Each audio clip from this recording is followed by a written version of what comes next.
Good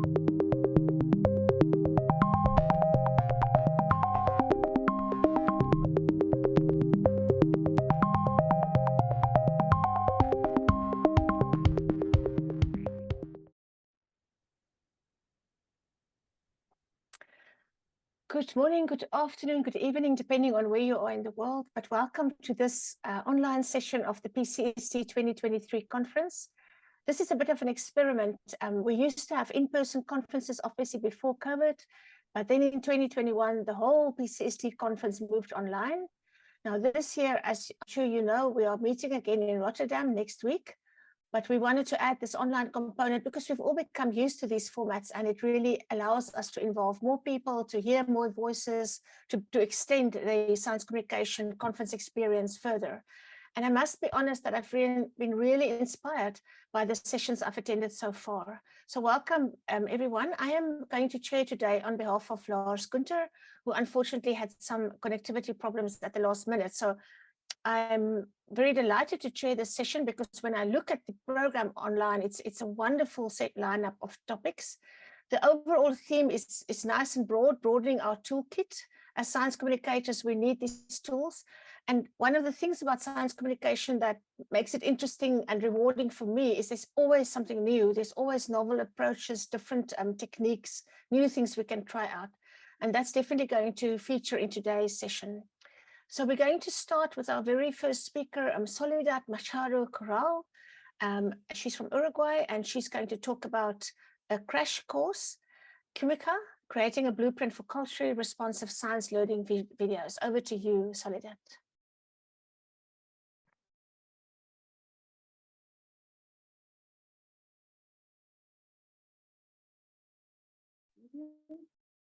Okay, sorry.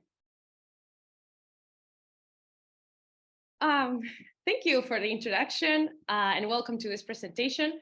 My name is Soledad Machado Corral. I am a science communicator. I'm based in Uruguay. And over the next 10 minutes, I will tell you a bit about how we adapted an existing crash course series into a new mini series in Spanish and what were the takeaways from that project, which we are now implementing into new adaptations.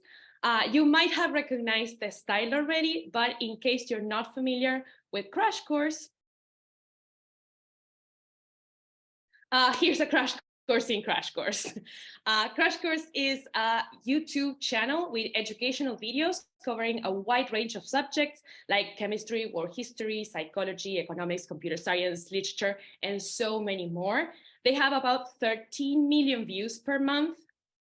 Those videos are 10 to 15 minutes long, and they are organized into short courses of about 10 to 20 videos or longer courses of about 50 videos. The content is focused on creating thorough, accurate, and fun videos that aid motivated students and spark interest in less academically focused students. I joined the team in 2021, and our goal was creating the first crash course in Spanish, which was Crash Course Química, an adaptation of the first 11 episodes of the original Crash Course Chemistry series, which was made in 2012. The original vision for the project was to translate the scripts pretty directly, but it quickly became apparent that the goal should be an adaptation. I think one of the biggest strengths of this project was the multidisciplinary team. We had people who had worked on Crash Course already, like producers, animators, directors, Latin American chemists and science communications, including myself, and also researchers from Education Development Center, which is an organization that I will refer to as EDC from now on. The team from EDC conducted some preliminary research with instructors who teach at university or community colleges, and they reported that the videos were entertaining and informative, and that there were several things that worked. For example, displaying text on screen to help follow along and remember key terms, using informative supports like maths equations and experiments, and providing real-life examples, animations, and some humor. But there were things that didn't work too well, like certain cultural references like Harry Potter and Naruto, certain jokes like references to Steve Bannon, and that the pacing was too fast. So we used the preliminary findings from EDC and also went into the English series YouTube comments to gather information, which led to the development of an adaptation guide, which was just a document where we included the learning goals for each episode. We established also general recommendations and specific changes we needed for each episode, like what jokes and examples still worked and which ones needed to be changed. And I will show you now some examples of changes and updates we made from the English series to the Spanish adaptation. For example, in 2012, the periodic table had 114 elements, and by 2022, there were 118 elements. As you can see, the row below the element highlighted, which is gold, is now complete. So we had to update every single instance of the periodic table. Also, there's a whole episode on units and conversions that had to be updated. In 2012, the kilogram was defined by a physical object, the IPK, but that changed in 2019. Now the kilogram is defined by a constant. So we decided to still talk about the IPK and how it's no longer the reference as a good example of how science is not static and how things change. The original series was a product intended primarily for US speakers in US schools. So the constructions of many of the chemistry examples needed to change for a more shared experience. For example, there's an episode about precipitation that was all about silver mining in Montana, which is very interesting, but we wanted something more relatable. So we instead explained why hard water makes your coffee machine work slower, which also highlights the usefulness of knowing chemistry in our everyday lives. The original series explains how orbitals are filled using music as an analogy, but that requires the audience to understand music to then understand the analogy. And a lot of people in the comments were saying that they were confused by that analogy. So we changed it to an analogy of how seats are filled in a bus, which is likely much closer to our audience experiences. And even if it's not, it's quite easier to grasp. Finally, on the episode about nomenclature, the original series invites you to imagine that you're in Belgium and that people are talking to you in different languages. We changed it to a fair where everyone is speaking Spanish, which is a very common experience. And they're all using the regional term for popcorn, which changes so much between the countries. So nobody can understand each other. This was done as a little joke, but also to make it more relatable for Spanish speakers and to highlight the usefulness of nomenclature. If we use the chemical names for stuff, we can rest assured that we are talking about the exact same thing. We also added new strategies and examples that would help viewers better understand the content, for example, by including new visuals to make the concept of equation balancing easier to grasp. We now have an atom counter that shows the number of atoms on each side of the equation for each step of the balancing, which gives you a better idea of what's going on when you balance a chemical equation. We made changes to the asides and example to highlight the role of women, for example, presenting both Antoine and Marianne Lavoisier as the parents of chemistry, which contributes to fight the lone genius myth. And here you can also see how we included some visual jokes, like the armor in the back is a reference to the anime series Full Metal Alchemist, but it's sort of an Easter egg and it's not distracting from the attention that is put in the Lavoisiers. We also steered away from a Eurocentric perception of chemistry. We included the contributions of alchemists to the creation of chemistry and figures like Andrés Manuel del Río, which is a Spanish-Mexican scientist who discovered vanadium. And finally, we made some smaller but important changes. For example, when talking about weight in the episode about units, the original series talked about the host's weight, but we decided to switch to the weight of oranges to avoid making completely unnecessary reference to the host body. After we did a pilot series, the EDC also conducted research to compare our pilot series of 11 episodes in Spanish to the first 11 episodes of the English series. And I will show you just a couple of the results. Please keep in mind that this is a way bigger research project. And at the end of the presentation, I will give you the contact information for the principal researcher of this team. In case you have any questions or concerns, you can reach out to them directly. Okay, so we had university and college students divided into 3 conditions. The first were Spanish speakers who watched the Spanish series. Then we had Spanish speakers who watched the English series, and English speakers who watched the English series.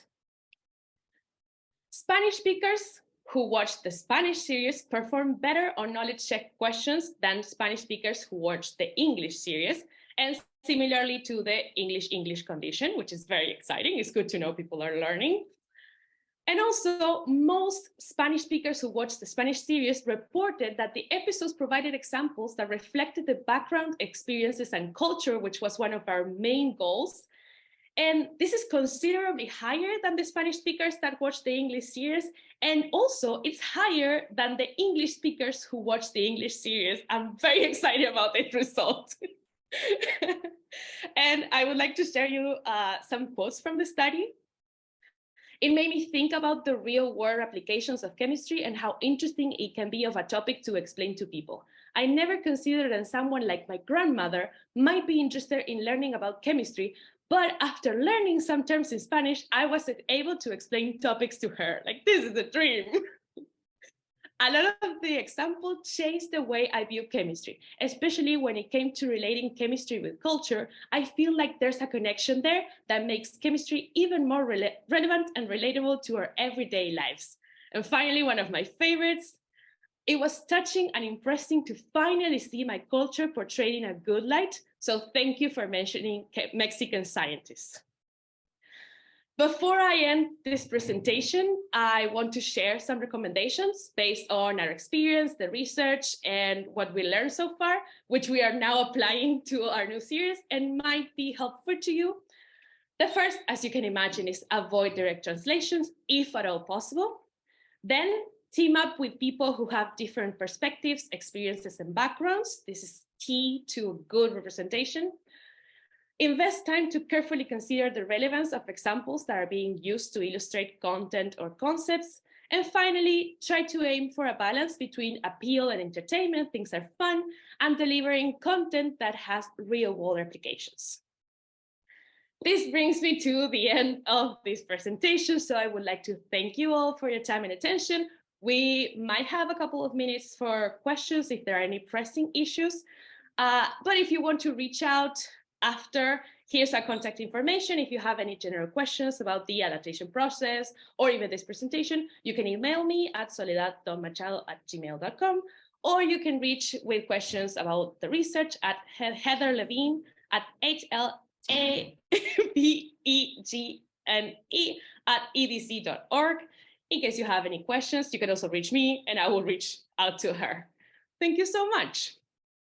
Thank you so much, Soledad. That was a lot to look. Well, I mean, certainly very interesting, and your passion also very clear for this project. That's really wonderful to see, and obviously a wonderful reminder of some of the lessons we learn in science communication about making your content relatable by making it local and being sensitive to culture and being sensitive to people's values and just allowing people to see themselves in the content that we present. It's so important. And also the fact that you underlined the crucial importance of knowledge. Now, there were a few questions in the chat, but I think the one that I would like to maybe just take now, and then we can maybe talk about the other issues at the end. AP asked, why do you think the Harry Potter references did not work for the Spanish audience, given that Harry Potter was kind of an international phenomenon? Are there any native icons for replacement? Yeah, that is a great question. We consider that new audiences have more nuance around the death of the author issue. I don't know if you've heard, but J.K. Rowling has been falling out of grace because of very hurtful comments and initiatives she has funded that really hurt trans and non-binary people. So we grew up with Harry Potter and we love it, but we try to steer away from it because now people are more touchy about the subject, as they should. And so because newer audiences consider J.K. Rowling to be not so good, we didn't want to give her a platform knowing what we know now that we might not have known that in 2012. Right. Also, the reference were kind of hurtful, like comparing Avogadro to a house elf. So we didn't want that in our new series. Like, there's no need for that. Yeah. No, that's super interesting. Thank you very, very much once again. If you want to, you're also welcome to look at the chat. If there's any of the questions you want to respond to there, you're more than welcome to do that, or any of the comments. So now our next speaker is Ana Beatriz Tuma, and she's going to talk about art to approach science in Brazilian vlogs on YouTube. And that's equally creative, different. I'm looking forward to listening to your presentation, Ana. Thank you. Hi, everyone. My name is Ana Beatriz Tuma. I'm from Brazil, and today I will present to you a little part of my doctoral thesis published a few months ago at the University of São Paulo in Brazil. My presentation is Art to Approach Science in Brazilian Vlogs on YouTube, Usage, Advantages, and Difficulties. So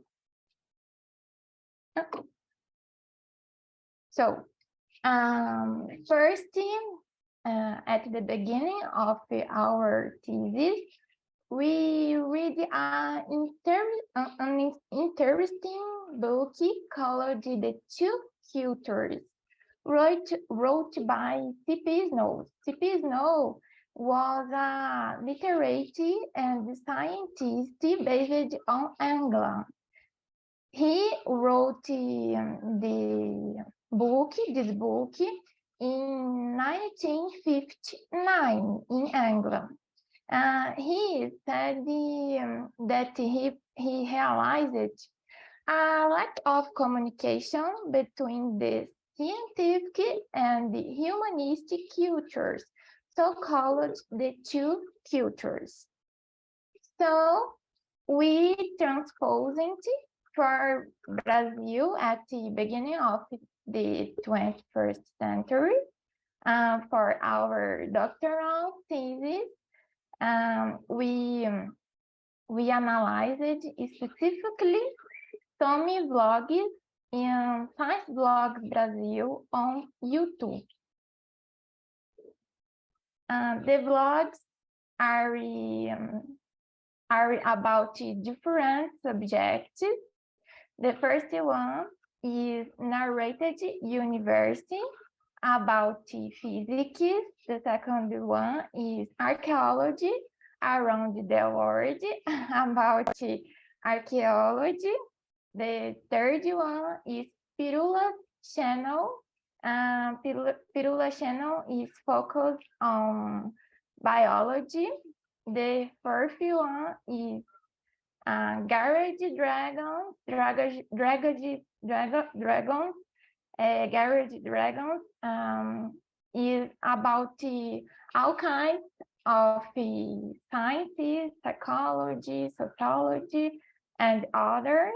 And the last one is Bone Collectors, about paleontology.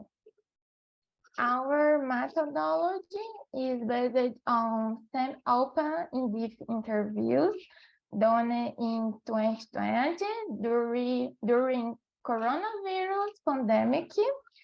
We done these interviews with YouTubers, scientists of these 5 vlogs to know the usages, advantages, and the difficulties to insert art in science communication in their channels on YouTube. So, with results, specifically in users, we realized basically two categories. One is more focused on the form of the video. For instance, illustrations, photos, and soundtracks. The another is more focused in the content of the video. For instance, series and films. About advantage, we realized some advantages, but the most two common are enabling internet users to saving information more easily and to understand it better. Difficulties are many too, but the two most common are not finding the most suitable art to put in the video and not be able to operationalize what they would like. For instance, the YouTuber scientists have money or a structured team for this. Our considerations, final consideration, is that today art is recognized like important through science communication in Brazil. We have many uses and advantages to insert our art to talk about science, specifically on YouTube. We have difficulties that are impediments for the use in the large scale art to talk about science, but we have a different scenario from CP's North era in 1959 in England.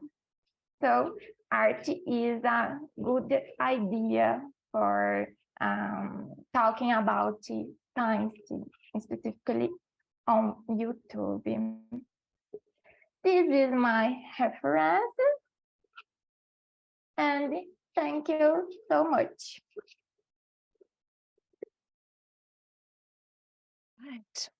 Thank you so much, Anna, Beatrice. So, I mean, it's been for me interesting in the recent times to see how much attention has been paid to art science collaborations, you know, in science communication. Clearly, there's a lot of interest in it, in the kind of application that you spoke about today, but also in performing art and other forms of art as well. And it's interesting, your comparison with C.P. Snow's, you know, two cultures and how it's different today.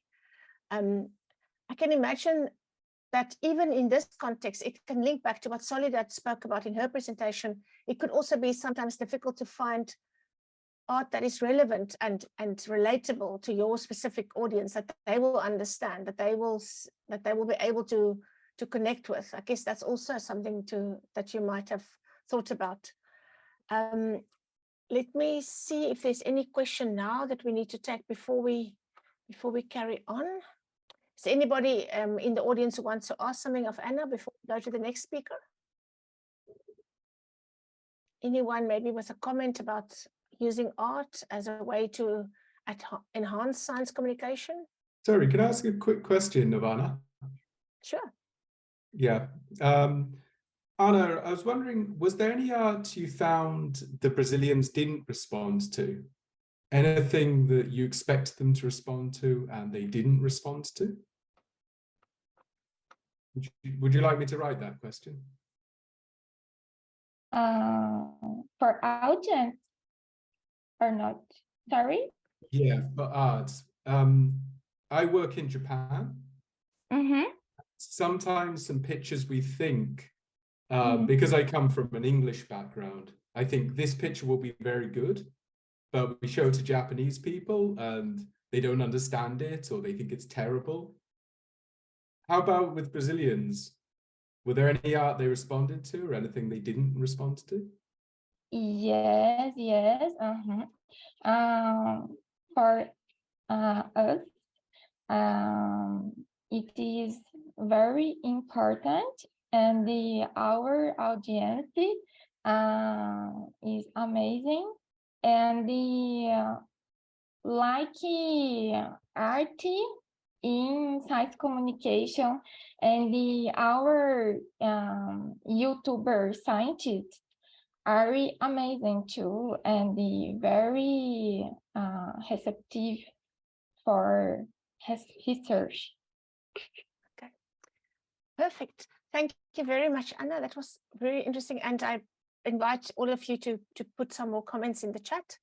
So now, from crash courses to art in vlogs, we're going to storytelling, a narrative approach for promoting behavioral change in sustainability. And our next speaker is Franco Bagnoli from Physics and Astronomy Department at University of Firenze in Italy. Over to you, Franco. Okay.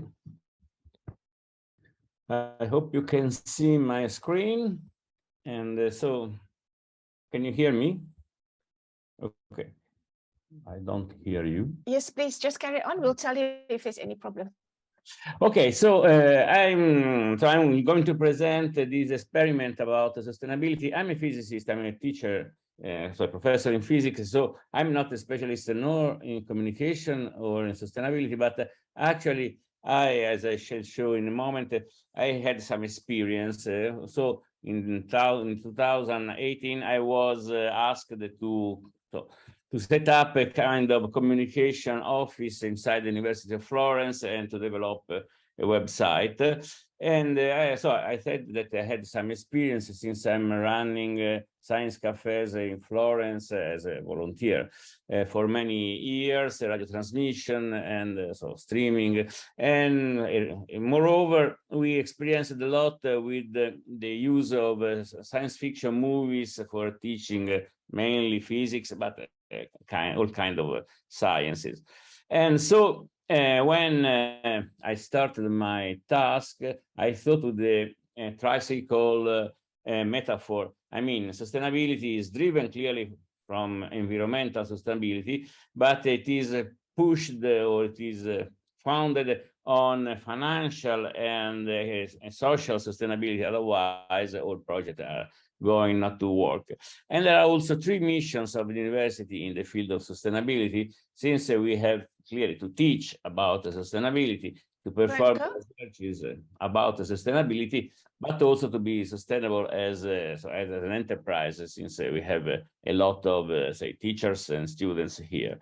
And Franco, I just want to ask, we don't see any presentation. We see your screen with lots of text and things on it. I'm not sure if you meaning to actually show your presentation. Stop, try to share again. I think you were just sharing the wrong screen. Yes, maybe yes.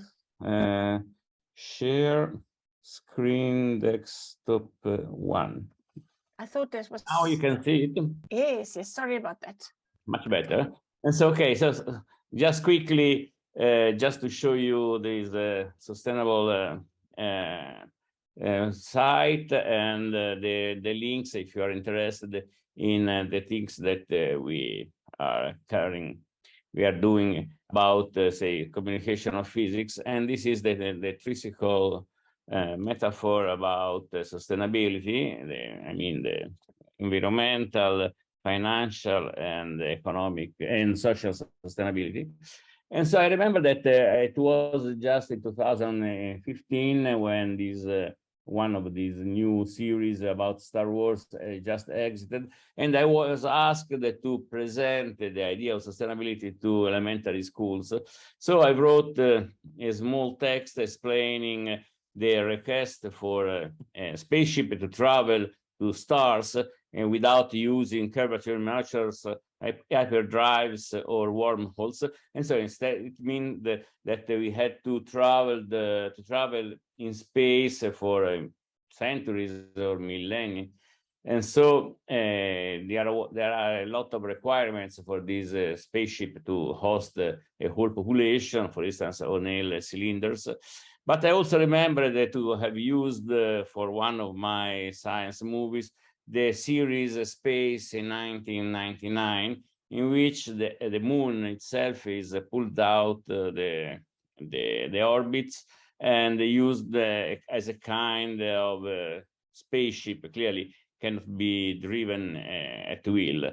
So actually, I thought that the metaphor of a spaceship it can convey quite well a message about sustainability, since clearly in a spaceship you have to take care of in a maniacal way of the environment and not to pollute, not to exhaust all the resources and so on. And the other idea that came to my mind was that the American and the Soviet approach to space travel are somehow different. While Americans are thought as a space so voyage to the moon as an extension of a flight in which if everything goes wrong, you come back as soon as possible. The Russian or the Soviet approach was a little different. So the idea was more similar to a ship travel or to a submarine travel, in which you have to solve every problem on place because you cannot expect help from or quick help from the Earth. And so this text that I shall show you in a moment has become a first chapter of a book that is available if you want. It is about so waste is how to instruction for a sustainable future. And so at the end, it became a YouTube movie that actually I presented just recently to some schools with quite enough response. And so the idea is that we have first to list all requirements for such a spaceship. And so to be big enough to have space for million individuals, since they have to stay there for time and to reproduce, they have to grow their own food, they have to recycle everything and not to exhaust natural resources and to be rock solid, and better if it is so big that it can hold its own atmosphere, and so you don't need the artificial gravity. And so finally, it is revealed that we already have this spaceship. It is the Earth itself. And actually, the idea that the Earth has to be considered as an island of life in an empty universe was quite well received by the children and also by other people. So the final message that is at the end of the video is that, as we have said, the journey will be very long. We have to take care of our spaceship, and I'm sure that no astronaut will be stupid enough to voluntarily ruin the spaceship he is traveling on. But clearly it is a joke. So if you are interested, you can have a look to the movie.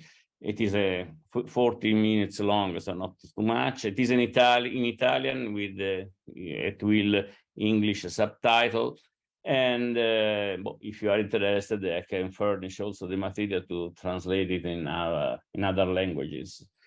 And I think if I have some time, I can just show you a bit of the movie. It is a very handmade, not many, so sophisticated. So essentially, there is a joke about the title Towards Infinity in the mathematical sense. And so the narration is me that I'm always been interested in, say, being an astronaut. And so actually I was thinking how the requirement for, say, traveling for like the Star Trek, so in a very long journey in the world, in the cosmos, in the universe. So we have to list all requirements needed for a spaceship. And finally, I decided to put an enormous nuclear power just far away from Earth to be safe, and then not to use chemical fuels just to pollute, but rather stay away. So use an entire ecosystem in our astronaut and our spaceship, and then social requirements, and then to have also art and to use, say, technology old enough that can be quite rock solid. So the fact that for exploring space, we just arrived at just exited the door of our houses. And so what about a spaceship made of rock? And but much greater, with the protection against the solar wind and that's all. Okay, Franco, thank you very much. And I think it's good that you shared the link with us because I would certainly love to go and watch the full 14 minutes. And it's wonderful that it has subtitles for those of us who can't follow the Italian. I just put the link on the chat. Yes, please. That would be wonderful. It's once again an interesting question from Dr. APJ Rahman. He's very active today. And he has an interesting question. If we are now on this spaceship Earth, how do you propose to manage the radioactive waste on this spaceship? Yes, you see that so for energy production, I decided to put the nuclear reactor far enough from the ship, as it was did in the 2001 Odyssey movie. You remember, no? The long Discovery 1 Starship. It was done in this way because the reactor was quite far from the living place. So we actually have a reactor, nuclear reactor, just 8 light minutes far away from here. And so we don't need in this vision to have other reactors. Clearly, this is a joke. We can also discuss of the opportunity to have real reactors, but the message was that we already have one working, while still we are not able to have a fusion reactor working on Earth. So please profit of this before investing in other sources. Okay. Yeah, that's interesting. No, I think it's a lovely concept, with the surprise element in there, and with a strong reminder, of that we need to look after this spaceship that we're already occupying, and it's the only one we have to take us on this journey. So we're going to move on to our next speaker now, and for that, let me just quickly see. We're going to move to something which I guess one could say is more, I don't want to say more serious, because all these topics are serious in a way, but having fun and enjoying something is an important part of engaging with audiences in science communication. But at the same time, we have these challenges in science communication at the moment that is particularly related to misinformation and fake news and things like that. It's nothing new, but it has taken on new dimensions over COVID and since then. And therefore, I look forward to listening to Shakhet Dabran from Technion, and she's going to talk about techniques, I guess, for identifying misinformation online. Over to you, Shakhet. Hello, everybody. I'll just share my screen. Okay. Okay.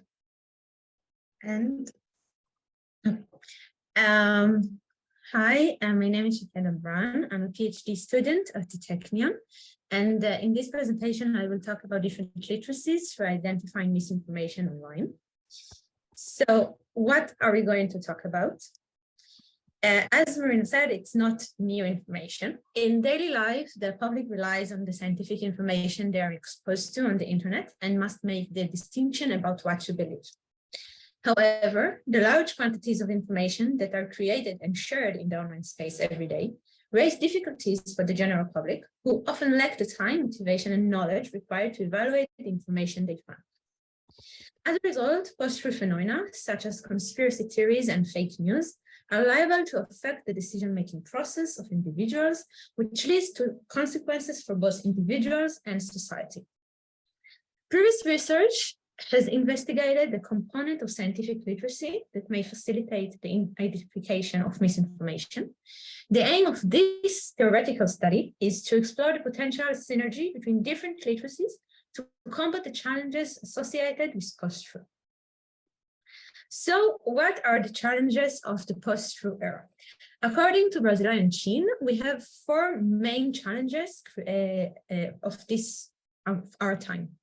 The first one is the difficulties in evaluating information. People generally prefer accurate information. Nevertheless, they may not always be able to evaluate information well or reach reliable knowledge. The second challenge is biased way of knowing. Due to cognitive bias and cognitive limitation amplified by today's information environment, people may believe information that supports their positions even if it's incorrect. The third challenge is lack of confidence in the ability to find reliable information. Sometimes people do not believe that they will find the reliable information in an environment flooded with misinformation. The last challenge is controversy over the question how to know. Trends in post-truth phenomena may result from deep epistemic disagreements. The literature offers different ways to deal with the post-truth phenomena. First, we have regulatory solutions, and additionally, we have technological solutions.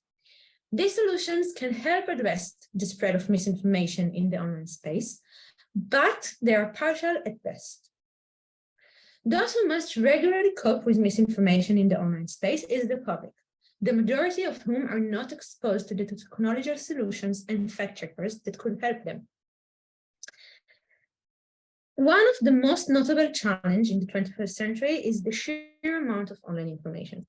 To find reliable and relevant information among the enormous amount of information, it is necessary to acquire skills that make it possible to locate and filter relevant and reliable information.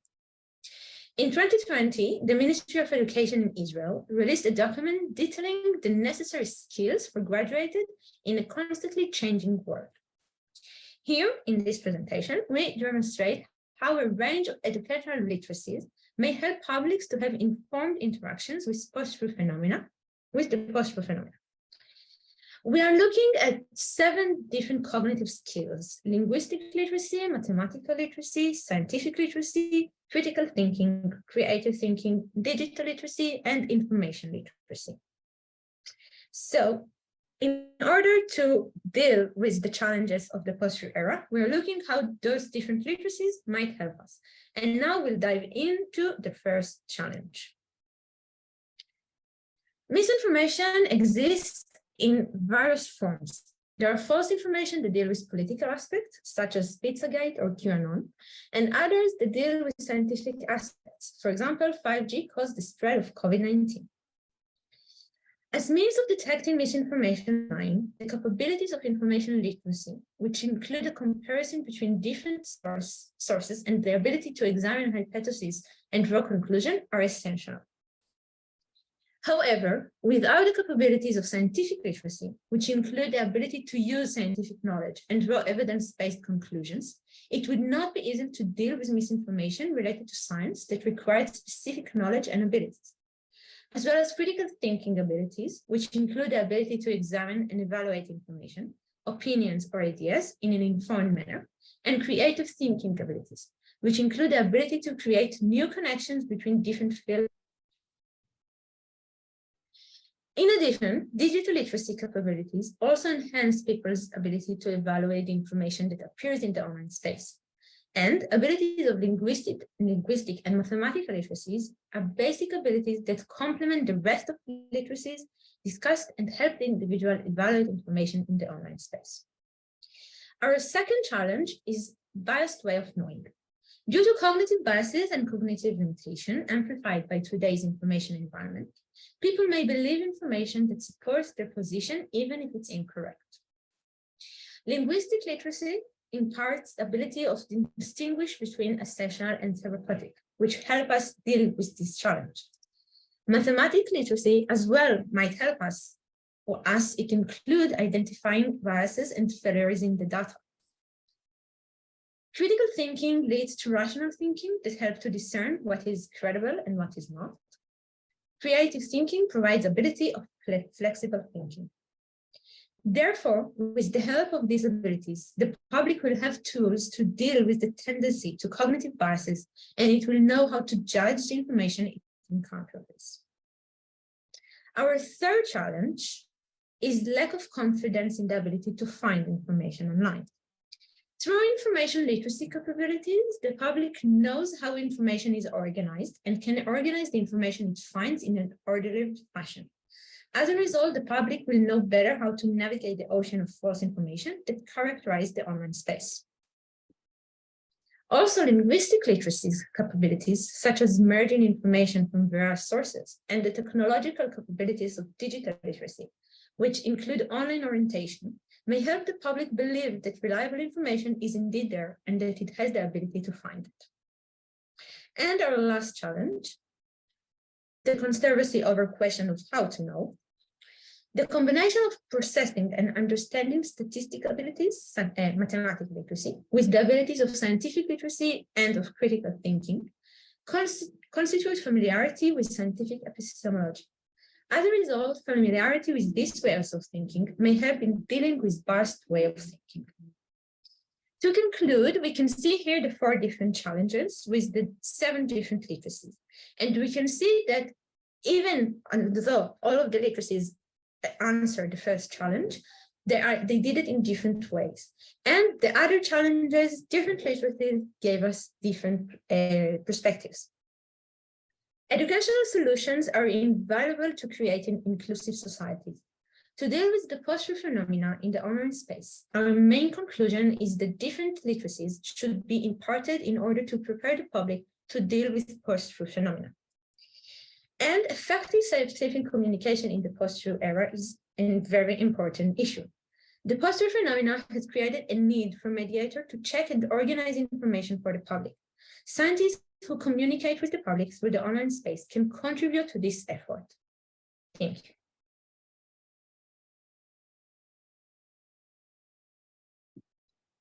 Okay, thank you very, very much.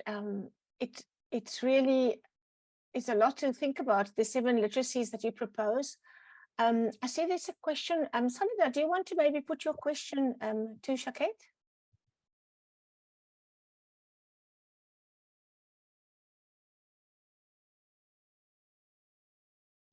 Okay, maybe I read it out. She says, I'm wondering if you did any research about misinformation inertia. I mean, doing nothing and just trusting everything you read or see, or blindly trusting certain sources, given how hard it is to develop those 7 literacies. So for me, the idea is that, do we have evidence that people sometimes just give up and don't care and they just follow blindly whatever they come across? And do they know the dangers of doing so, I guess? So we personally, we are now working on this kind of research to see how people encounter with different source of information and the AI source of information to see how they encounter with. I know from the literature, though, that unfortunately, people sometimes do not always read what they see, specifically on social media. So one other element that I've written about is the fact of it's really important to know about cognitive biases that might influence and to be aware of them. Because if we will be aware that the amount of likes that we are seeing might influence our decision and our way of thinking, and we will not read it, it's important to know one step beforehand. And then we have the ability to use these toolkits of literacies to think critically of what we read. But it's also part of it to think critically on all the content that we encounter online and specifically on social media. Yeah, I think what I would say, I mean, of all of the things that you listed, I think that critical thinking is obviously crucial, because then if you have that, you can then go and find out, or you can get help, with the other technical information if you need it. Albert asked an interesting question. In addition to all the literacies that you have talked about, would you also consider something like cultural literacy that needs to be considered? It's very, very interesting. I've never heard about cultural literacy, I'll be honest. I can imagine what it means. And I think it's very important because in each culture, we have different information that we encounter with. But the big picture that we are looking here is to see the overall, the different literacies that might help us globally, that we can teach in all aspects, in all worldwide. And if I'm thinking more like with the communication, we can always add flavors of our culture to explain the things in order to make it more engageable with the public that we are trying to teach. But the big picture is the use of science literacy, of digital literacy, critical thinking, and all of that is the big picture that can, the big umbrella that the other things can come underneath. Very, very interesting. Maybe I think we do have a little bit of time. I want to ask you one more quick question. Given that children are, you know, on the internet from a very young age, I mean, have you got any idea or recommendation about at what ages these literacies should be, you know, kind of nurtured in their lives? You know, when should this start? I think as the age is getting down, especially with social media, then I think it's very important to introduce these literacies as soon as possible in primary school, even in different ways. You have like different levels that you can introduce these toolkits to different ages with different examples. And the sooner is better because the world is just changing. I will add that now we are working on a project. I'm working with Esther on a project of AI, and we are adding already a new literacy, which is called AI literacy. And it's a dynamic world, and it only keep changing. So the sooner we engage kids and the public with this literacy and with these toolkits, it will be better to deal with this fast world. Okay. Yes, I couldn't agree with you more. Okay, so it's time now for our final presentation in this session, and we're going to Esther Riesing from the Technical University of Braunschweig in Germany. And she asked an interesting question in her title: who uses voice assistants to learn about scientific issues? And it's something to do with audience segmentation. So over to you, Esther. Thank you very much. Share my screen.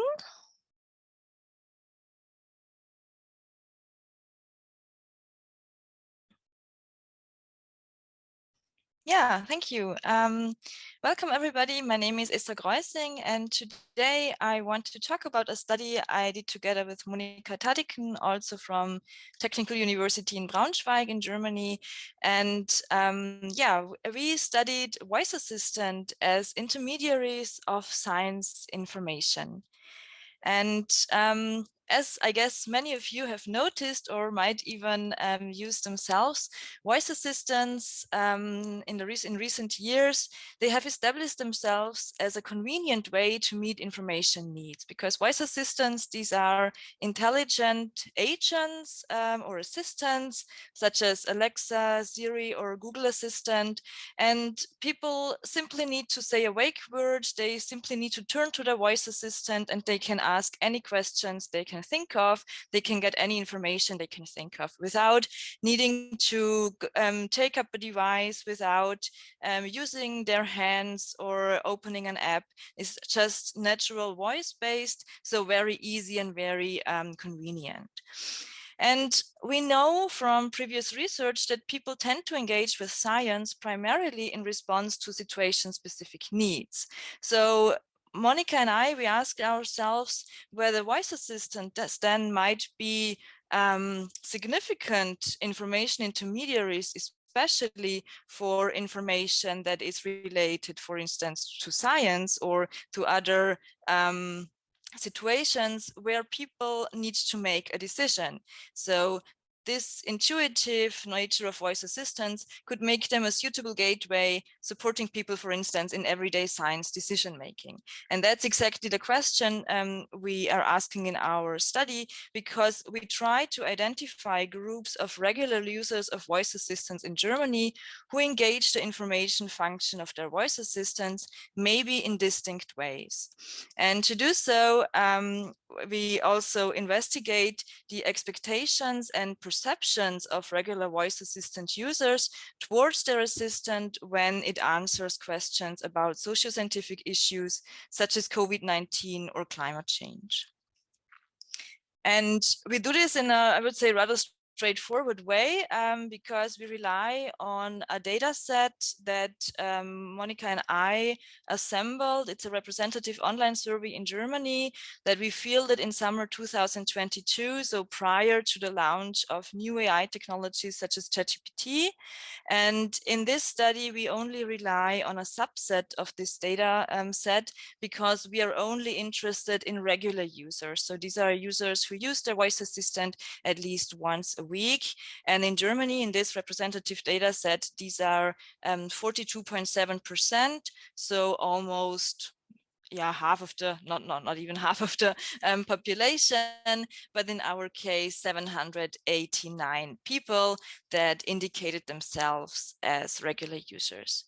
And we ran a k-means cluster analysis to identify these segments in our regular users. And to build the different segments, we relied on 7 items, or 6 items, comprising different types of information requests. These are 7 different types of information, but I have listed only 6, I just realized. So the items were questions about everyday life. So typical things you might think of when you think of voice assistants. So asking about the weather, traffic, or the cinema program. Then questions about current events, for instance, about news. Questions about single facts. These are questions such as, what is the distance to the moon? And then the more complex questions, these are questions about causal knowledge. So something like consequences of climate change, but also questions seeking orientation in situations of uncertainty or problems. For instance, how dangerous is aluminum in deodorants? Or questions seeking orientation in decision making. So asking my voice assistants about advantages and disadvantages of electric cars, for instance. And the 7th type of information that is missing in this list were joke questions. So because we assumed, or the literature also tells us, that voice assistants are regularly used in families where joke questions, or so entertainment questions, are quite regularly done. So we ran this cluster analysis with these 7 items, and we could identify 6 clusters in the end.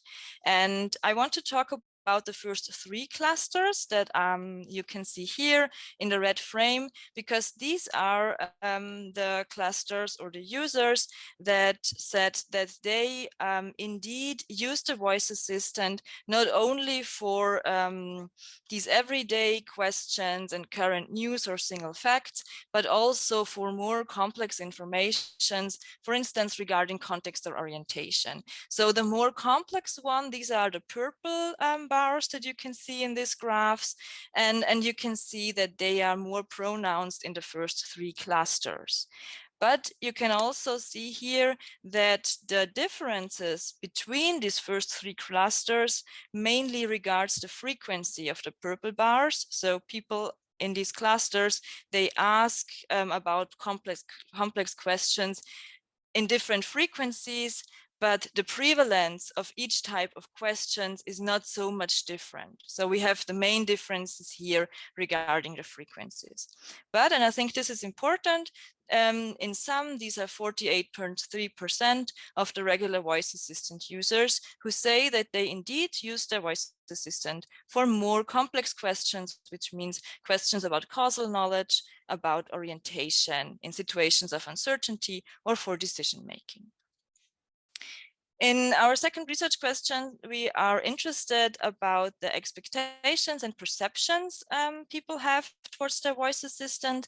And here we did analysis of variance to see whether these expectations and perceptions differ between the different clusters. So, and regarding the expectations, we used as a theoretical framework expectations that we know from journalism studies. So expectations such as that information should be conveyed in a neutral way, or that one should provide sources for the information. But here we do not really see differences between the 6 clusters. So we have a rather homogeneous perspective here regarding voice assistants. So people expect them to convey information neutrally. They want them to provide references, so sources where the voice assistant takes the information from. They want assistance in daily life, and they also want to point out, they want their voice assistant to point out possible solutions.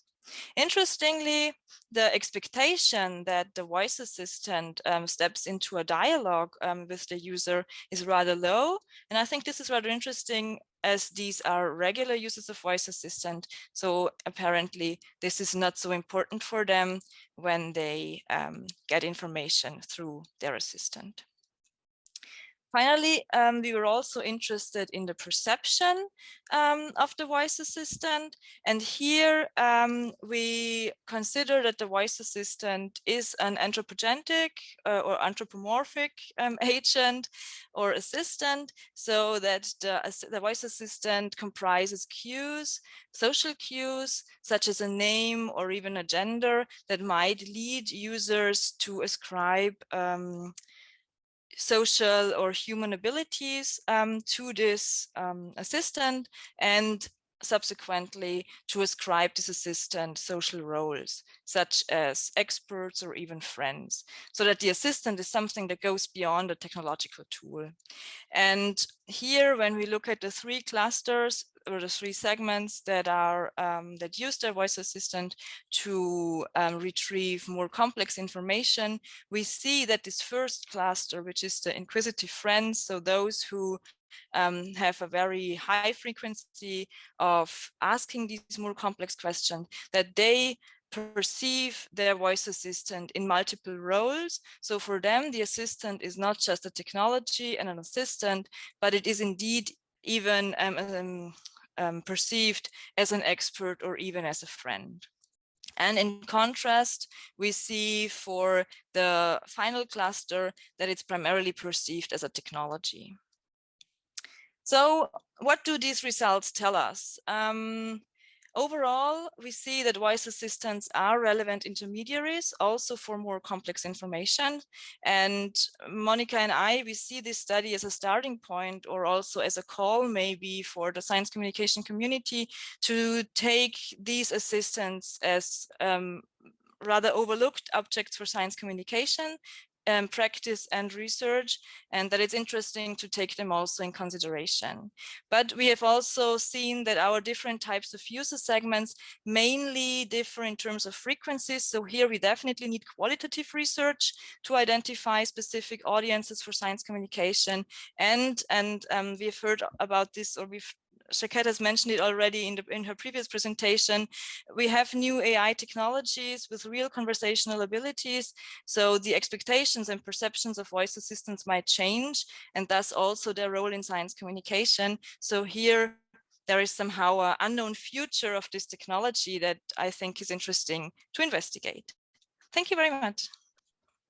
Thank you very much, Esther, for a fascinating presentation and a look into the future and a lot of uncertainty, certainly.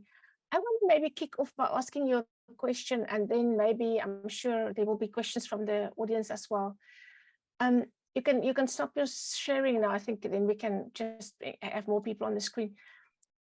If I ask a very simple question, like maybe something like, what is a conspiracy theory? If I'm not sure what it is and I want to find out more, what would be the difference in the answers that I would get if I put that question just in Google, or whether I ask my voice assistant, or whether I ask ChatGPT? what's going to determine, is there going to be a difference, and what, how does it work? This is a very good question. And I think this taps exactly at the crucial point to what kind of information do we get from different technologies. For voice assistants, until now, the problem, so to speak, so when we come from a normative perspective, the problem is that the information is very limited. So a voice assistant usually gets you only a very short answer. It reduces complexity because it simply goes to a database and takes an information and reads it out to you. So it does not combine different sources, so to speak. And especially it's just a voice-based channel. So other than with Google, for example, where you have the list of sources where you can choose what to pick, you simply get an answer read out. And in many cases, the voice assistant does not tell you where it gets the information. So it's very difficult to navigate this. So you simply get the information, and then you can either ask another question, or you simply take it as it is and move on. So this makes it difficult with voice assistants at the moment. And it will be interesting to see if voice assistants get to connected with ChatGPT, for instance, and if they get more conversational, what happens then? Because ChatGPT works completely different. Yeah, that's very interesting. I want to ask Jamana, you said something about, the potential for our field as researchers. If you had to work on this, or if you had to think about, I know I'm putting you on the spot, it's a difficult question, but what do you think? What kind of research would you like to do on this topic as a researcher in this field? You're asking me, Marina? Yes, I am.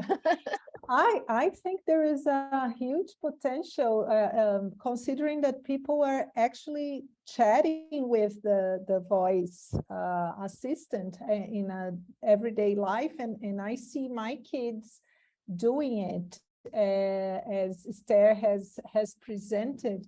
So I do think that we should, I don't know, maybe a partnership with some institutions that may include some important information concerning climate change or climate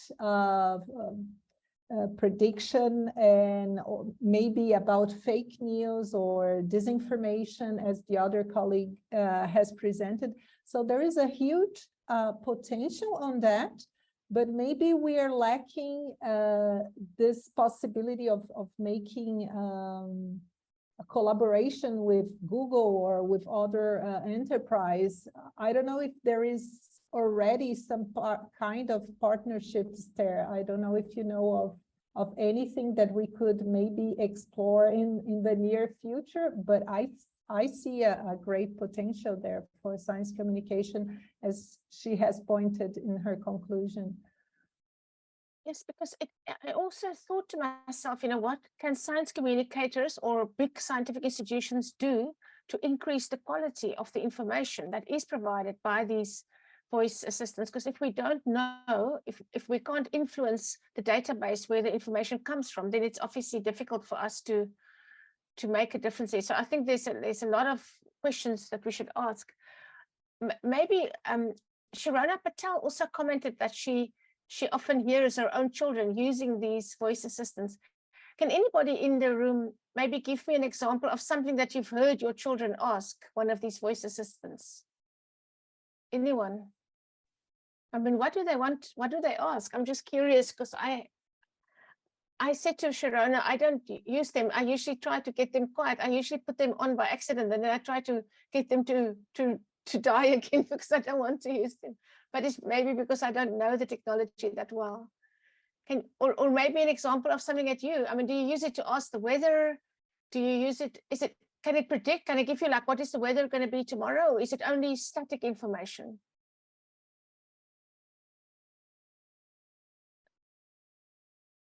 Anyone who's used it, who can tell us a little bit more? Do you know, Esther? Sharona, are you there? I don't think she's. I can't hear you. Okay. Is that better? Yes. Hi, Sharona. Great. Thanks. Yes, I mean, it is fascinating. Thank you so much. This is so useful. I find with young people and the kids in particular, they're very comfortable talking to all forms of technology. So they talk a lot through gaming, from what I can see. They talk to their friends all over the world through games. They interact with, play chess online with people. So they're quite comfortable talking, to devices and through devices to people. And they ask all sorts of things, questions about history, questions to assist them, with their homework, etc. But what they've gotten clever with now is not just to ask kind of Wikipedia. They ask a particular Google to find a particular site, for example. My 15-year-old is using ChatGPT for an experiment at the moment to see if it's smarter or as smart as a ninth grader in South Africa, but trying to find the contextual qualities around that information that's coming back. So she's picked 10 questions from a textbook based on South Africa, where ChatGPT would know about, for example, the inequalities here, or the context, or what a township is, etc., or the power crisis that we're having. And she's trying to find out if it's smart enough. But they're so comfortable doing that, which is for me it's still a kind of a barrier. But younger people are just comfortable with it. Oh, that's very, very true. Okay, so I think it is indeed, we have debated a lot. I think recently there's been a lot of discussion about artificial intelligence. Is it really artificial? Is it really intelligent? What is the implications would be for science communicators?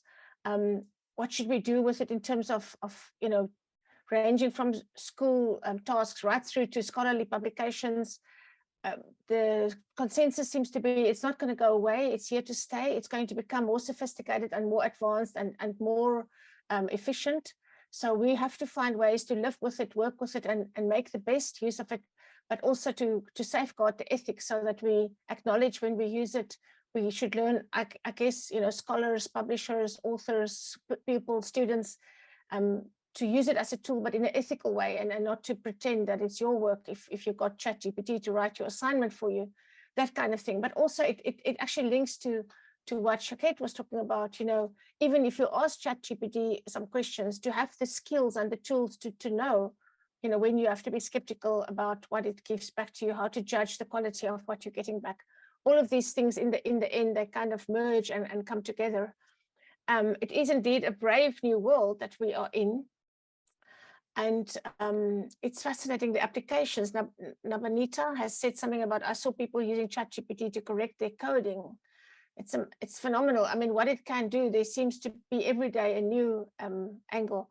I was in a workshop where scientists put in the DOI of an article, and a scientific article, and then they would ask ChatGPT to write a tweet about it, and it does, and it actually does it quite well. And then they say, write an academic tweet, and it does it in a certain style. And then you say, write a playful tweet, and it does it a completely different one.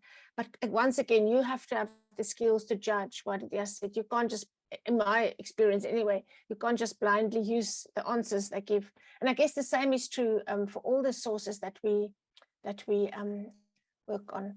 And it also links to the other topics we talked about in this session about using art and using video, and how these new artificial intelligence tools will also interface with visuals and creative approaches, because it's definitely coming.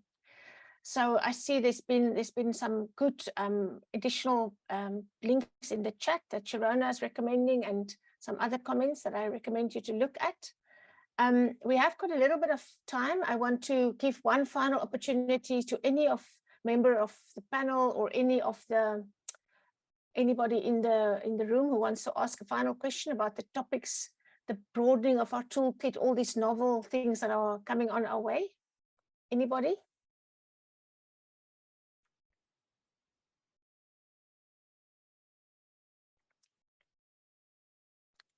Yes. Well, if not, then I raise my hand. Yes, please. Okay, Yes, sorry. Please, Alessandro, go Thank ahead. you. I'm Alessandro, science communicator from Peru. I mean, we were talking about ChatGPT, and right now I'm starting, for example, a master degree, and I don't know what's going to happen in 2 years when I finish it, with according to the influence that ChatGPT might have for artificial intelligence in this context. So, do you have any ideas or comments about how our field is going to change with this technology? You mean broadly the field of science communication? Yeah, of course. Okay.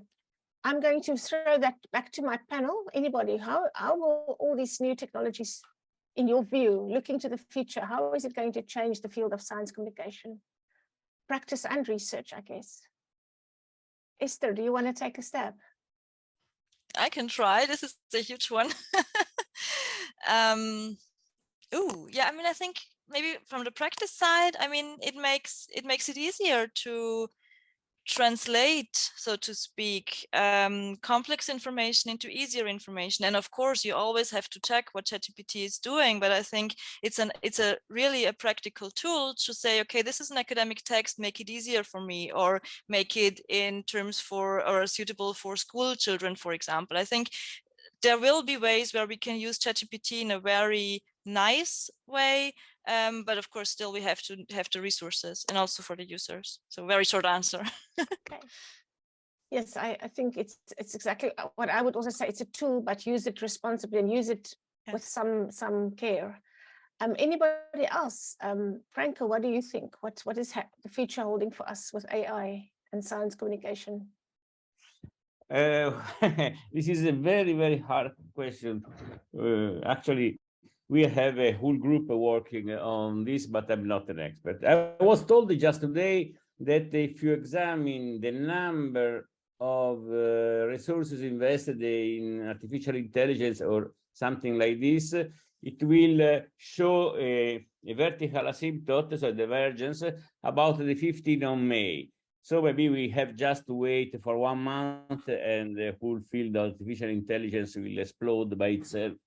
So instead of joking, I think that indeed, as was also mentioned here in the chat, it is something that is changing the way in which young people, say, approach devices like computers, cellular phones, and so on. So actually, I agree that we should really consider the possibility of developing tools based on kind of artificial intelligence that can be used, for instance, in schools or for helping people and controlling, in some sense, what is told to young people. Since I'm quite scared about the possibility that, say, these artificial intelligence left by themselves, they simply amplify this bubble effect. Say one is getting back what is putting in an amplified way,